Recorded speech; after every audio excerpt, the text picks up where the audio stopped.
Obrigado, Sr. Presidente. Queria cumprimentar o Sr. Ministro das Finanças. Sr. Ministro, como é evidente, o Partido Socialista congratula-se com o processo de recapitalização da banca, que está a correr como previsto. No entanto, questionamos a sua eficácia. Porque, se é verdade que a capitalização do setor financeiro é uma condição necessária para a normalização do mercado de crédito em Portugal, não é uma condição suficiente.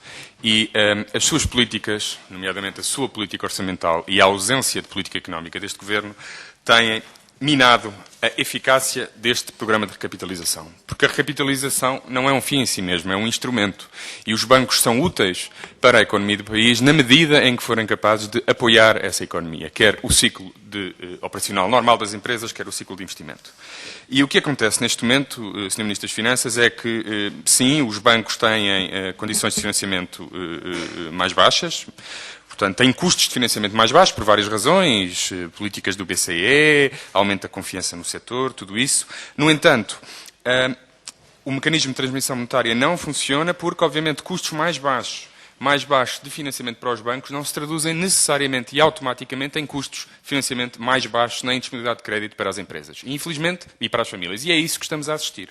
Porque, Sr. Ministro das Finanças, a sua política orçamental, fortemente recessiva, tem diminuído a viabilidade financeira presente das famílias e das empresas, o que se manifesta no aumento muito significativo do crédito mal parado. Ao contrário do que o Sr. Ministro das Finanças disse aqui, a causa do crédito mal parado não é o elevado nível de alavancagem, porque o crédito mal parado disparou com a recessão, com o desemprego e com a austeridade.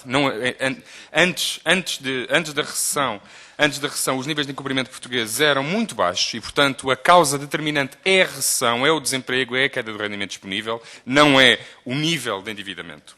E portanto, o Sr. Ministro, retomando, o Sr. Ministro tem, neste momento, a sua política deteriora as condições, a viabilidade financeira presente das famílias e das empresas e, portanto, deteriora o balanço dos bancos.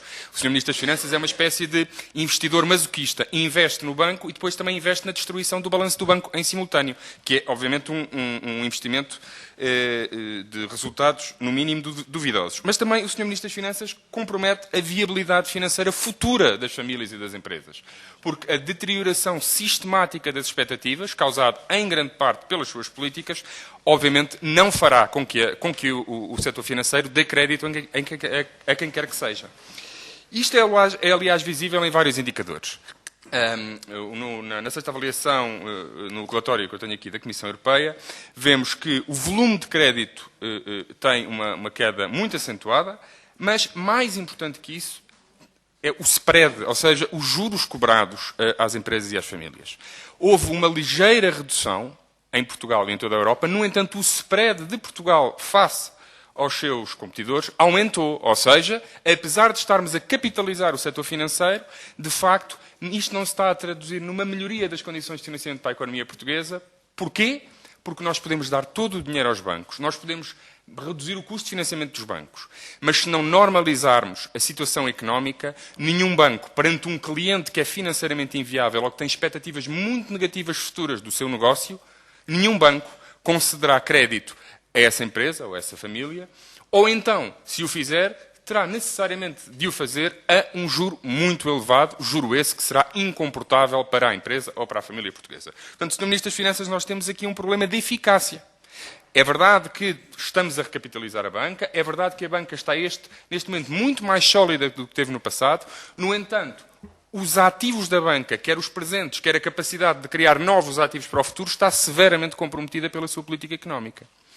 Sr. Ministro das Finanças, os níveis de desemprego atuais, sobretudo o aumento do desemprego, com 900 mil desempregados que vão continuar a aumentar, o número de falências que continua a crescer a um ritmo crescente, o quadro macroeconómico que não para de se deteriorar e não se percebe como é que pode melhorar. Isto, neste momento, são os principais bloqueios da normalização da situação financeira em Portugal e da normalização do mercado de crédito. Enquanto não sairmos deste quadro recessivo e enquanto não melhorarmos as expectativas económicas de emprego e a rentabilidade dos vários setores da economia portuguesa, é uma impossibilidade que os bancos deem crédito a estes setores. Nenhum banco vai dar crédito a empresas que não têm expectativas de venda. E as expectativas de venda, Sr. Ministro das Finanças, é o principal entrave ao investimento e ao emprego, segundo dizem os próprios empresários. Nós podemos melhorar a situação financeira dos bancos, mas se não melhorarmos a economia, não normalizaremos a situação financeira em Portugal. Quem diz isto são os próprios banqueiros. Fernando Henrique, por exemplo, disse há pouco tempo que o problema dos bancos neste momento não era nem capital nem liquidez, era a economia.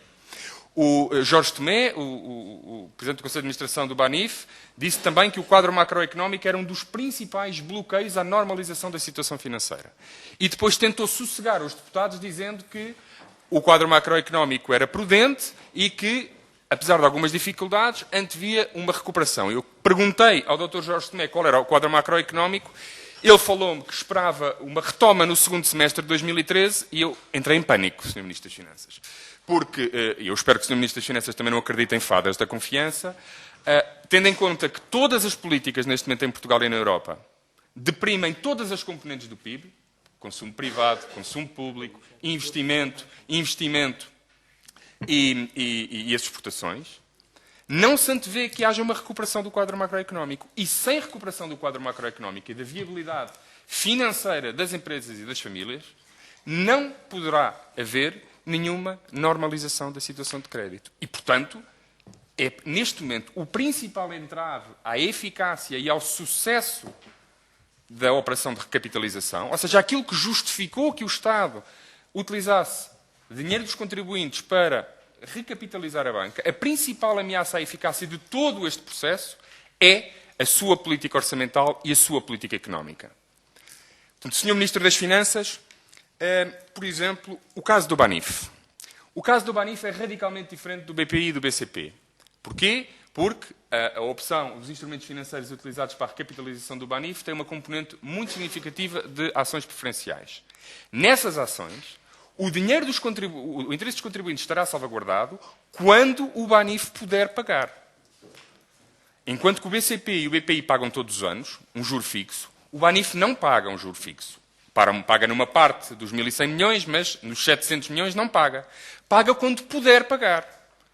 Portanto, Sr. Ministro das Finanças, eu penso que a pergunta mais importante é, no quadro macroeconómico atual e com a degradação expectável que decorre necessariamente da degradação, os indicadores económicos estão aí, o aumento do desemprego, a queda das encomendas à indústria, que antes era um problema sobretudo da procura interna, mas neste momento também é da procura externa. Portanto, há uma degradação geral de todos os indicadores económicos. Sr. Ministro das Finanças, como é possível garantir, por exemplo, que o BANIF passe a ter condições para reembolsar o Estado? Os bancos ganham dinheiro dando crédito. Mas para dar crédito é preciso que haja empresas e famílias que, queiram aumentar, queiram novos empréstimos para investimento, por exemplo. Neste momento não querem, dizem os próprios empresários, as próprias famílias. E os bancos também não dão, ou então dão uma taxa de juros de tal forma elevada que ninguém, obviamente, irá contrair esse crédito. Portanto, o sistema está bloqueado, Sr. Ministro das Finanças.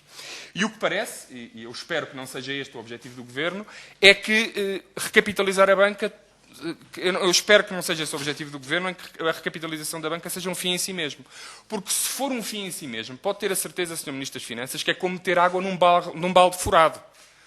Os bancos ganham dinheiro dando crédito à economia. Enquanto a economia não recuperar e não houver expectativas de melhoria, não há novo crédito à economia, ou não haverá crédito, pelo menos, a uma taxa de juros aceitável. E, portanto, o que o Sr. Ministro das Finanças até agora fez foi meter água num balde furado. O Sr. Ministro das Finanças, o Partido Socialista, pergunta-lhe e exige uma resposta clara de quais são as alterações de política que o Sr. Ministro estará disponível para efetuar nos próximos meses, se verificar uma degradação ainda maior do quadro macroeconómico. Porque se houver uma degradação ainda maior do quadro macroeconómico, então será toda a política de recapitalização da banca que estará em causa, porque, obviamente, que não é possível reabilitar um setor quando a economia da qual esse setor depende está a ser destruída e não se percebe como é que pode inverter a situação.